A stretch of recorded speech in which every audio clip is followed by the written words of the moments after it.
റജബ് മാസരാവിലെ പാൽനിലാവ് പോലെ മധുരമായൊരോർമ്മയിൽ നീ വിടർന്നു നൂറേ.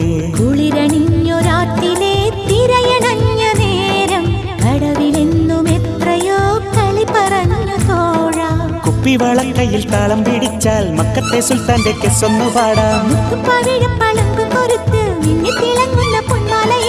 നൂറേ നീയൻ കൽവിലെ പൂന്തോപ്പിൽ, നൂറേ നീ വെൺ ചെമ്പനി നീർ പോലെ.